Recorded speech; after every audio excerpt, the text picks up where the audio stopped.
My name is Emily, and if you'd asked me to describe my life a few years ago, I might have told you it was a roller coaster. But roller coasters have their ups, and my story was more like a series of plunges into darkness. It all started when I was 11, a time when most kids are thinking about friends and school.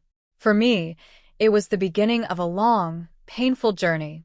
My father had been sick for a while, battling a disease that sapped his strength and took away his laughter. When he died, it was as if the world tilted beneath my feet. My mother, Rachel, was a teacher who tried her best, but her grief was a heavy shroud. We lived in a small house in Austin, Texas, and though it wasn't much, it had been our home. But with my father gone, everything seemed to change. I remember how my mother's face looked after the funeral, pale and tired. She struggled to keep it together, and I wished I could do something to help her. Instead, it felt like I was a burden she could barely manage. Not long after my father's passing, things took a turn I wasn't ready for. Rachel met Tom, a construction foreman in his early 50s. He came into our lives like a storm, bringing with him an aura of control and coldness that I couldn't understand. Tom moved in quickly, and from the start, he made it clear that he had no room for me in his life. His presence was a constant reminder that I was somehow out of place. Tom set strict rules and was always quick to criticize me. I remember one evening, I spilled some juice on the kitchen table, and his anger was explosive. My mother, still numb from grief, didn't defend me. Her silence was a stark contrast to Tom's harsh words, and I felt like I was shrinking in the corner of our home. It was clear that Tom resented me, and it only grew worse when my mother became pregnant. When Sophie was born, things got even more tense. Tom's frustration over the added financial strain was evident. He often mentioned how expensive it was to support two children, and I could sense his growing bitterness. My mother, overwhelmed by her own emotions and the new baby, didn't have much left to offer in terms of support for me. The breaking point came one day when Tom suggested that I be sent to live with my Aunt Martha. I'd heard of Aunt Martha before. She was known for being strict and unyielding. My mother's face was full of regret, but she didn't fight Tom's decision. It felt like I was being cast aside, and the pain of being abandoned by my mother was unbearable. "Emily, it's for the best," my mother said softly, but her words didn't soothe the ache inside me. "Aunt Martha will take good care of you." I was heartbroken. The thought of leaving my home, my room, and everything I knew was overwhelming. But I had no choice. The next few days were a blur of packing and goodbyes that didn't feel like they were good at all. Aunt Martha's house was a world away from what I had known. Located in a different part of Austin, it was an old, imposing building that seemed to echo with rules and expectations. Aunt Martha was in her early 60s and had retired from her career, but her stern demeanor was as strong as ever. She welcomed me with a cold efficiency, and it was clear that I was now just another task for her. Her house was filled with a rigid structure. There were rules for everything: how to fold my clothes, when to eat, and even when to go to bed. Every action was scrutinized, and I felt like I was under constant surveillance. Aunt Martha's reminders about how my mother had sent me away were frequent and painful. One night, feeling utterly alone, I found a way to use Aunt Martha's phone to call my mother. I wanted to hear her voice, to ask her why she had sent me away. When Rachel answered, her response was as cold as the silence that had followed Tom's arrival. "You can't come home, Emily," she said without emotion. "It's better this way." The rejection was like a punch to the gut. My mother's words left me feeling more isolated than ever. I couldn't understand why she had chosen to let me go so easily. Aunt Martha found out about the call and was furious. She imposed even stricter rules, punishing me for daring to reach out. My days became a blur of following rules and avoiding conflict. I learned quickly that expressing any emotion could result in more punishment. It was a survival strategy, but it took its toll on me. As the months passed, Aunt Martha's patience wore thin. A year later, she announced that I would have to leave. Rachel had stopped sending the financial support that was supposed to cover my stay. With nowhere else to go, I was left waiting for the next chapter of my uncertain life. And so, I was sent to live with my grandmother Carol. Little did I know that this change would mark the beginning of a new and unexpected chapter. When I arrived at my grandmother Carol's house, it was like stepping into a different world. Her home was a cozy, warm place on the outskirts of Austin. It was a far cry from Aunt Martha's cold, imposing house.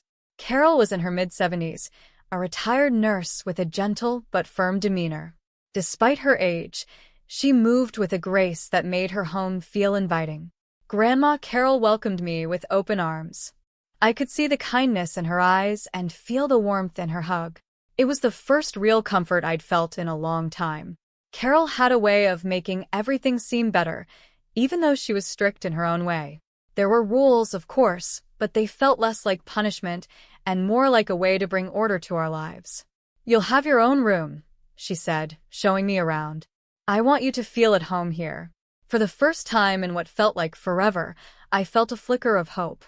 Carol treated me with respect and kindness, but she also maintained clear boundaries.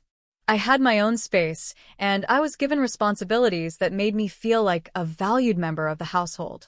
The transition wasn't entirely easy, but it was a relief compared to the harsh environment I'd come from. One of the first things Carol did was to enroll me in a new school. I was nervous but also excited. The change of environment was daunting, but Grandma's encouragement gave me the confidence to try my best. School became a place where I could escape my worries and focus on something positive. I threw myself into my studies, driven by a newfound determination to succeed. As time went on, Carol became more than just a guardian. She became my rock. She never treated me like a burden or a charity case. Instead, she helped me see my own potential. With her support, I started to excel in school, discovering a passion for engineering. I worked hard, knowing that this was my chance to build a future for myself. Carol's health, however, was a constant concern. Despite her warm demeanor, she was often tired and sometimes needed help with daily tasks. I took on more responsibilities around the house, managing everything from cooking to keeping track of her medication. I was determined to take care of her as she had taken care of me. By the time I was in high school, I was thriving academically. Grandma's support was crucial, and I knew that if it weren't for her, I wouldn't have come this far. She encouraged me to pursue my dreams, and I set my sights on becoming an engineer. It was a challenging path, but it felt right. Graduation day was a proud moment. Grandma Carol was there, cheering me on. I could see the pride in her eyes as I walked across the stage to receive my diploma. It was a culmination of years of hard work and her unwavering support. I was accepted into a reputable university, and the future seemed full of possibilities. College was a whirlwind of classes, projects, and social activities. Balancing academics with a part-time job to help support myself was tough, but I was determined to make the most of it. Grandma's letters and occasional visits were a source of comfort and motivation. She'd always remind me of the importance of perseverance and hard work. One day, while working on a particularly challenging engineering project, I received a letter from Grandma Carol. She was proud of my achievements and reassured me that I was on the right path. Her words were like a warm hug from afar, and they gave me the strength to push through the toughest moments. Years went by, and I graduated with honors. By the age of 34, I had achieved my goal of becoming a successful engineer. The feeling of accomplishment was immense, but it was tinged with sadness because Carol wasn't there to see the fruits of her encouragement. She had grown older and her health had declined, and we had to face the reality that time was running out. Carol's passing was a devastating blow. Losing her felt like losing a part of myself. The funeral was a somber affair, but it was also a testament to the love and respect she had earned from everyone who knew her. I found comfort in knowing that she had lived a full life, and I was grateful for every moment we had shared. However, the real shock came after the funeral. As I was dealing with my grief, my estranged family reappeared. My mother, Rachel, Tom, and Sophie, now 22, showed up out of the blue. They were demanding a share of the $2 million inheritance that Grandma Carol had left to me. The audacity of their appearance and their demands was jarring. I was furious. How could they come back after all these years, after everything they had done, and demand a share of what was rightfully mine? Grandma Carol had legally adopted me, making the inheritance mine alone. I was determined not to let them take advantage of my grief. The confrontation was tense. My family's presence felt like an intrusion into my moment of mourning. The scene that followed was chaotic, and it was clear that they were prepared to fight for a piece of what they believed they were entitled to. I had to stand firm. It was not just about money. It was about principle and respect for the family who had truly cared for me. And so, the stage was set for a showdown that would test my resolve and the strength I had built over the years. The day after Grandma Carol's funeral, I woke up to find Rachel, Tom, and Sophie already at the house.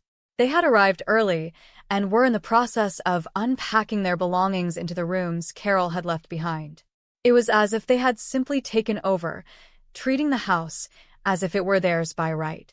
My heart raced with a mixture of anger and disbelief.